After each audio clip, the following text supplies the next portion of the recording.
Galates 1, verset 1. Paul, apôtre de la part des autres, ni par un homme, mais par Jésus-Christ et Dieu le Père. Il a ressuscité des morts. Et tous les frères qui sont avec moi. Amen. Les Galatiens. Romains 1, le verset 1.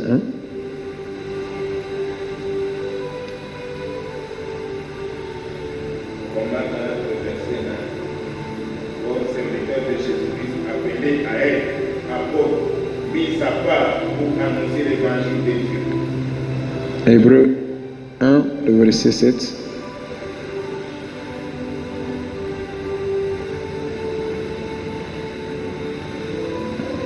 Hébreux 1, le verset 7.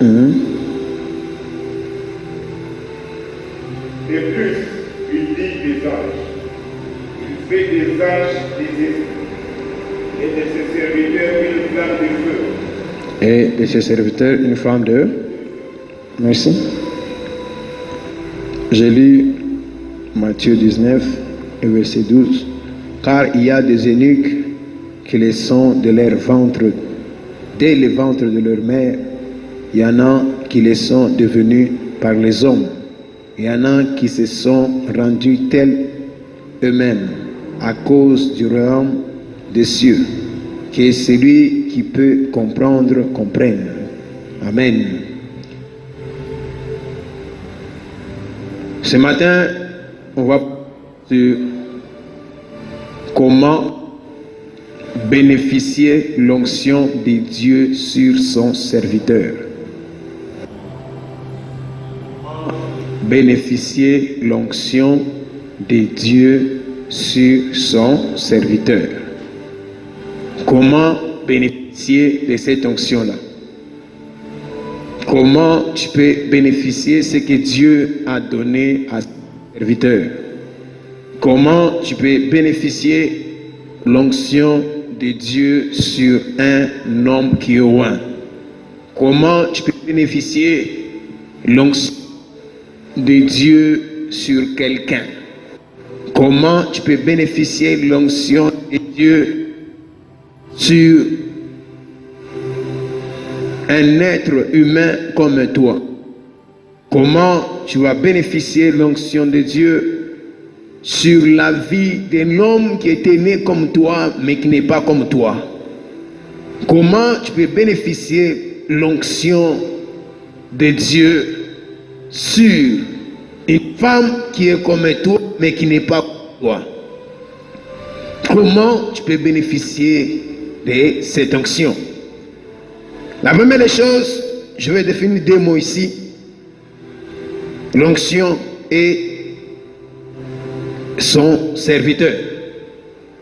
L'onction et son serviteur sont les deux mots que je vais toucher un peu dans mon introduction. Parce que lorsqu'on parle de l'onction, l'onction transforme un homme faible en un homme guerrier. L'onction transforme un homme faible en un héros. L'onction transforme un homme qui n'était pas intelligent en devenir intelligent. L'onction transforme un homme ou une femme ou une personne qui était rejeté, et l'onction lui prend tel qu'il est là, et l'onction commence à changer cette personne. Et l'onction prend une personne qui a des défauts humains, mais dans le monde spirituel, on ne voit pas ses défauts. Donc l'onction prend quelqu'un tel que la personne est, et l'onction change ton parcours. L'onction change ton histoire. L'onction change ta manière de voir les choses. C'est lui qui a l'onction de Dieu. C'est lui qui est un homme de Dieu. C'est lui qui est oint par Dieu. C'est lui qui fonctionne comme Dieu le veut. Lorsque l'onction de Dieu tombe sur lui, lorsque l'onction de Dieu est sur cette personne, cette onction lui donne un caractère. Cette onction lui donne un comportement. Cette onction lui montre comment il faut faire. Cette onction lui enseigne toutes choses. La Bible déclare que l'onction nous enseigne toutes choses.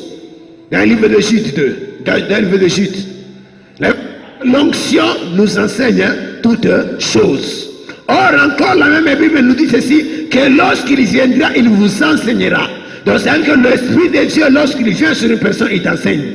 Lorsque l'onction vient sur une personne, il t'enseigne. L'onction a la capacité de t'enseigner. L'onction a la capacité de te donner ce que ton père, ta mère, tes ancêtres n'ont pas pu te donner. L'onction de Dieu sur une personne, cette onction te change. Cette onction te change. Cette onction t'enlève de la famille biologique et t'introduit dans une autre famille des esprits. Passe. Et t'enlève de ta famille biologique et t'introduit dans une autre famille des esprits. Et dans cette famille-là, c'est là que ton onction maintenant commence à manifester qui tu es. Lorsque l'onction de Dieu est sur une personne, tu vas voir que l'homme reçoit la capacité de Dieu, reçoit la part, la portion de Dieu sur lui, reçoit quelque chose de Dieu. C'est là que tu vas voir que même les apôtres, quand Paul et Barnabas étaient quelque part, ils déclarent que les gens disent ce sont les dieux qui sont venus vers nous. Pourquoi on les appelle les dieux? Parce qu'ils faisaient des choses surnaturelles. Les choses qu'un être humain ne peut jamais faire, c'est là. Les choses qui sont impossibles aux yeux des humains. Et l'onction te rend capable de fonctionner comme un Dieu sur la terre. L'onction te rend capable de fonctionner comme tel il est, tel nous sommes. Tu ne peux pas dire ces versets si tu n'as pas l'onction de Dieu. Tu ne peux pas dire que Jésus-Christ est à moi si tu n'es pas sûr que le Christ là représente l'onction. Donc tu dois être sûr que Christ en moi il me change. Christ en moi il me transforme. Christ en moi il m'enseigne. Christ en moi il me donne un autre comportement, un autre caractère. Tu ne peux pas recevoir Jésus dans ta vie et que ta vie ne change pas. C'est inconcevable. Tu ne peux pas recevoir Jésus dans ta vie et que ta main ne voit les choses ne changent pas. Tu n'as pas encore reçu Jésus. Les jours où l'onction de Dieu tombe sur une personne, les jours où quelqu'un reçoit l'onction de Dieu, sa vie est appelée à changer. Ta main ne voit les choses doit changer. Ta manière de te comporter doit changer. Ta manière de parler doit changer. Si tu vas voir que dans la Bible, quelqu'un qu'on appelle Jacob, il ne savait pas qu'il avait reçu l'onction de Dieu. Je vais te dire comment on reçoit l'onction. Il ne savait pas quand est-ce qu'il avait reçu l'onction de qui? De Dieu. Et un jour, il avait déclaré que pendant que Laban cherchait Jacob et Rebecca, Léa et les autres comme ils étaient là, Laban est arrivé là où Jacob était. Et Jacob a dit, périsse quiconque tu trouveras qu'il a pris tes dieux là. Et lorsque Jacob parlait de cela, il ne savait pas que c'était la femme qu'il aimait. Il a déclaré une mauvaise parole sur tout celui qu'on trouvera avec ces dieux-là. Or, qui a tué Rachel? C'était Jacob. C'est Jacob qui a tué Rachel. Pourquoi? Parce qu'il ne savait pas que l'onction sur lui doit lui apprendre à comment gérer sa bouche. Un homme qui a l'onction de Dieu ne parle pas de n'importe quoi. Un homme qui a l'onction de Dieu ne parle pas de n'importe qui. Un homme qui a l'onction de Dieu ne parle pas à mal contre n'importe qui. Tu peux dire en blaguant, mais tu ne sais pas que l'ange que tu as, l'onction que tu as, a la capacité de tuer quelqu'un. L'onction que tu as a la capacité de détruire quelqu'un. C'est là que d'autres choses arrivent dans ta vie. Tu penses que j'ai pensé seulement, mais Dieu m'a exaucé. J'ai pensé seulement et quelque chose est arrivé. Comment tu pensais seulement et la chose est arrivée? C'est l'onction qui est sur toi. Et maintenant, chacun de nous doit être sûr que l'onction, c'est la capacité de Dieu sur une personne. C'est la portion de Dieu sur une personne. L'onction est sur toi. L'onction est sur l'homme de Dieu. La puissance, c'est le vêtement que Dieu donne à l'homme de Dieu. C'est-à-dire que Jésus a dit ici, l'Esprit du Seigneur est sur moi parce qu'il m'a oint. Il m'a oint. Et quand encore il fut revêtu de la puissance de l'Esprit. L'onction, c'est la petite sœur de la puissance. Lorsque l'onction de Dieu est sur une, la vie, même si c'est ton mari, même si c'est ton enfant, même si c'est ton père, même si tous les jours tu blaguais avec lui, les jours où l'onction de Dieu tombe sur lui, il change. Il change automatiquement. Il change automatiquement. Et toi, que tu sois son grand frère ou sa grande soeur, lorsque tu sais que l'onction est sur telle personne, tu es appelé à respecter cette personne. Tu es appelé à craindre aussi cette personne. Tu es appelé à respecter la personne que l'onction de Dieu est sur lui. Un jour on parlera sur l'onction. Je vais toucher seulement ces deux points pour que ça nous aide à comprendre le message de ce matin. Et l'autre point, qui est un serviteur de Dieu? Qui est un serviteur de Dieu? Lorsqu'on parle d'un serviteur de Dieu, c'est quelqu'un qui représente Dieu sur la terre. Donc c'est quelqu'un qui représente Dieu sur la terre. Tout celui qui représente Dieu sur la terre, il est son serviteur. Et maintenant, un serviteur de Dieu et un serviteur de Satan, la Bible déclare que vous les reconnaissez par leurs fruits. Amen. Vous les reconnaîtrez par leurs fruits. J'ai tous ces deux points parce que ça doit t'aider. Ça doit t'aider à bien comprendre les choses. Vous reconnaîtrez par leurs fruits. 1. L'onction. 2. Serviteur de Dieu.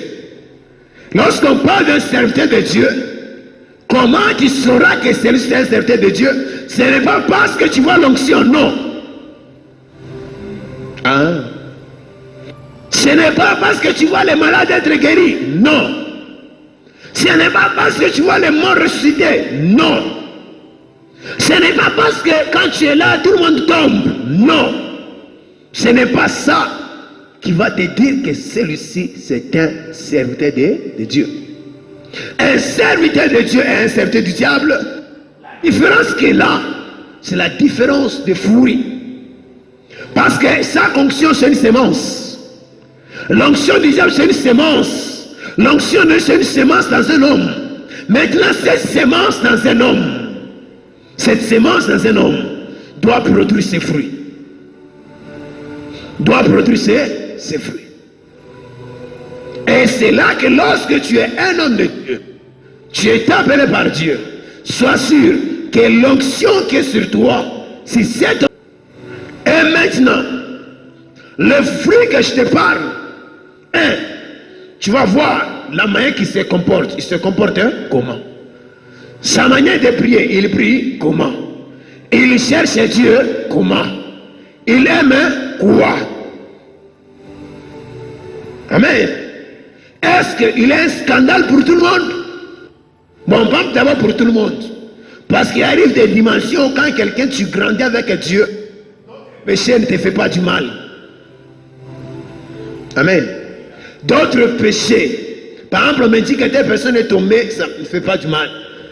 Mais moi, ça ne me fait pas du mal. Mais toi, sois sûr que le péché que tu viens de commettre, que ça ne puisse pas scandaliser un enfant. Hein?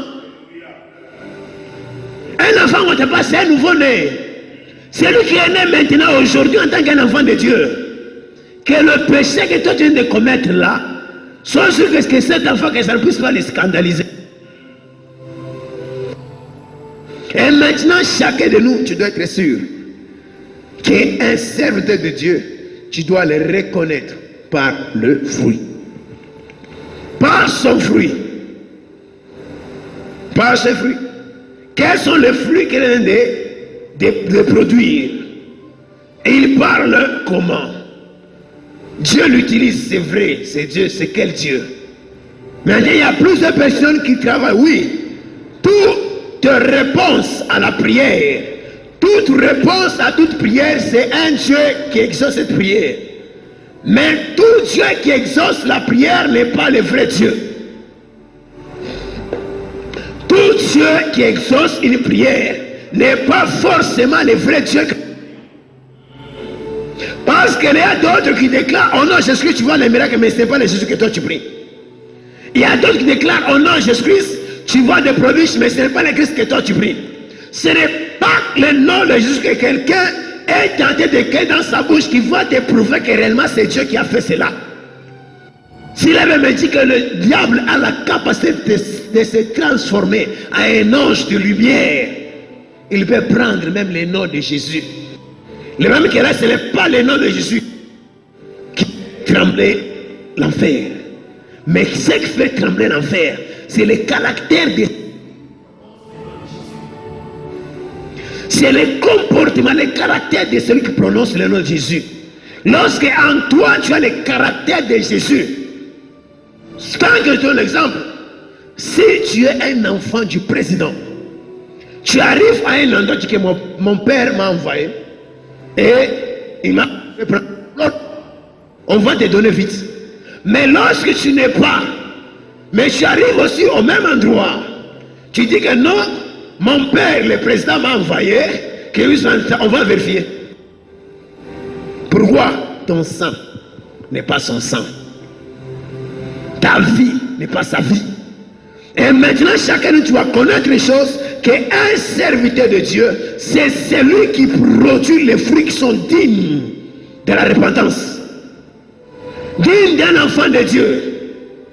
Celui que Dieu lui-même a appelé. Celui qui a rencontré Dieu. Celui qui a expérimenté le Dieu qui te parle. Le Dieu que nous croyons, qui est Jésus-Christ de Nazareth. Et maintenant, pourquoi je donne cette définition? Pour qu'on ne s'attache pas à tout le monde, parce qu'il y a les signes. On ne s'attache pas à tout le monde, parce qu'il y a les prodiges. On ne s'attache pas à tout le monde, parce qu'il y a la délivrance. On ne s'attache pas à tout le monde. Je dis même, c'est Pharaon qui a délivré les enfants d'Israël. Il a dit, allez-y maintenant, sortez. Il a libéré. Amen. Et maintenant, chacun doit comprendre une chose. Que un serviteur de Dieu, je vais entrer encore en profondeur sur ça. Là, il a dit, dans le livre d'Hébreux 1, le verset 7, que c'est celui qui fait de ses serviteurs une flamme de feu. C'est celui qui fait les... Donc Dieu lui-même prend le temps de faire son serviteur. Dieu prend le temps de faire son serviteur. C'est celui qui fait de son serviteur une flamme de feu. Donc Dieu te prend, toi tel que tu es là, il fait de toi son serviteur. C'est Dieu qui vient te rencontrer, toi Moïse. Il fait de toi son serviteur.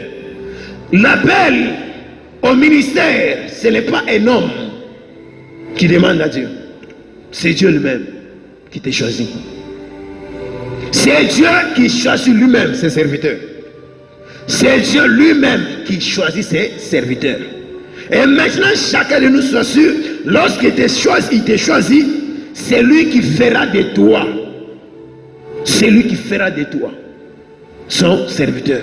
C'est là que dans le livre de Éphésiens 4, le verset 11, il avait déclaré, il a fait des autres comme des apôtres, d'autres comme des prophètes, d'autres comme des docteurs, des pasteurs, enseignants et consorts.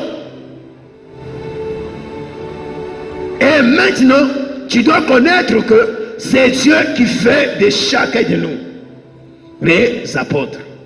C'est Dieu qui fait de chacun de nous prophètes. Si tu n'es pas prophète, ne t'appelle pas prophète. Si tu n'es pas apôtre, ne t'appelle pas apôtre. Je vais dire encore un verset qui va t'étonner, qui va encore t'aider. Tu vas lire avec moi Matthieu 23, le verset 6.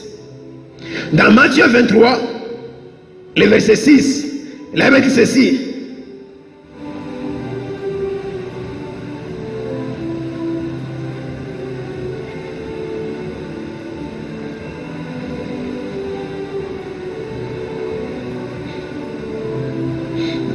Le verset 8. Mais vous, ne vous faites pas appeler. Lis bien. Mais, Hein? Hein? ne vous faites pas appeler. Ne vous. Donc, usijifanye wewe moyo. Tu vois maintenant? Ne vous faites pas appeler toi-même. Ne te fais pas appeler apôtre. Toi-même ne te fais pas appeler prophète.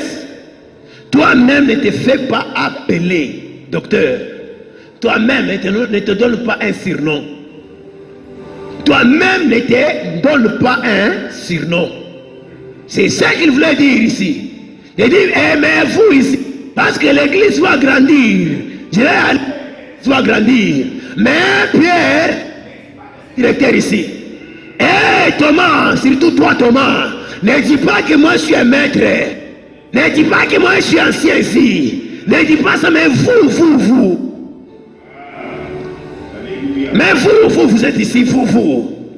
Ne vous faites pas appeler directeur.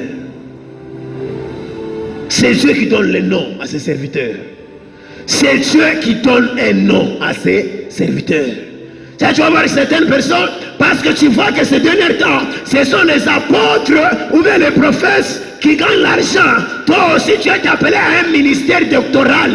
Mais tu t'appelles maintenant prophète docteur. Tu deviens prophète et docteur. Donc ça veut dire que qui t'a donné ces noms-là? Dans le monde spirituel, dans le parole de Jésus-Christ, il faut faire très attention. Mais vous, il parlait à ses disciples, il ne parlait pas à tout le monde. C'est là que lorsque tu es un enfant de Dieu, tu es un serviteur de Dieu, tu ne peux pas faire les choses comme tout le monde. Et tu n'as pas quelqu'un d'autre sur la terre. Ou tu vas dire que je vais me comparer à tel. Non. Parfois, tu seras limité. Paul a dit ceci dans Galates 1, le verset 1. Moi, Paul, serviteur de Jésus-Christ, appelé apôtre par Dieu. Je suis appelé à par qui? Par Dieu. Toi, Dieu t'appelle comment? Il a appelé Gédéon, un héros. Et il t'appelle comment? Ne fais pas cette erreur dans la vie de te donner un surnom. Les jours que Dieu m'a parlé de ça, j'avais changé automatiquement. Moi, je ne traîne pas à changer. J'avais changé. Et maintenant, chacun de nous, tu peux grandir, mettons, on commence à t'appeler Boua. On doit t'appeler, comme quelqu'un là, je suis fait qui s'appelle ce prophète tel, et puis il ajoute chasseur de démons. Donc toi-même te donnes un nom comme ça, papa. Est-ce que même les démons, moi je chasse les démons? On te dit qu'un homme de chasse les démons, il ne chasse pas. C'est lui qui chasse les démons, c'est Jésus. Celui qui guérit les malades, c'est Jésus. C'est lui qui ressuscite les morts, c'est Jésus. Mais il t'a donné seulement la carte. Qu'est-ce qu'il faut faire pour que je puisse faire cela? Dis à mon nom, vous chasserez les démons. Au nom de Christ, les démons sortent. Je ne connais même pas quand est-ce que les démons quittent le corps. Je ne connais même pas quand il est guéri de sa maladie. Mais je constate seulement, il faut que tu te poses la question, comment tu te sens? Très bien, gloire à Dieu. Ne te donne pas un nom. Ne te donne pas un nom que Dieu ne t'avait pas donné. Paul. Oui, lis d'abord ce verset. Galates 1:1. Kaisopage. Totopage. Hein? Hein? Apôtre? Non de la part de. Donc ça veut dire que dès que je suis apôtre, pas un homme qui m'a appelé. Dès que je suis serviteur, ce n'est pas un homme qui m'a appelé. Serviteur, ce n'est pas quelqu'un d'autre sur la terre qui m'a appelé. Je ne fais pas partie de votre part, mais je fais partie de la part de qui? De Dieu. Parce qu'il y a une portion de sur lui. Donc ça, je n'ai. Et c'est ce qui a fait de Paul un mis à part de Dieu. Et maintenant, chacun de nous, lorsqu'on dit Paul, tel, serviteurs de Dieu, oui. Pas des hommes. Amen. Pourquoi je dis pas des hommes? Pas des hommes dans quelle manière? Il y a de ces personnes-là qui sont de dépendre totalement des hommes. Par exemple, pour venir prêcher à l'église ici, toi tu commences à me donner le thème. Oh, je vois que maintenant on doit prêcher sur la repentance, parce que les gens pêchent trop ici. Toi tu deviens Saint-Esprit. Oh, je vois que maintenant on doit commencer à prêcher sur l'onction. Toi tu deviens mon Saint-Esprit. Papa, moi je suis un serviteur des hommes. Je peux te dire que je vais prêcher, on va ça.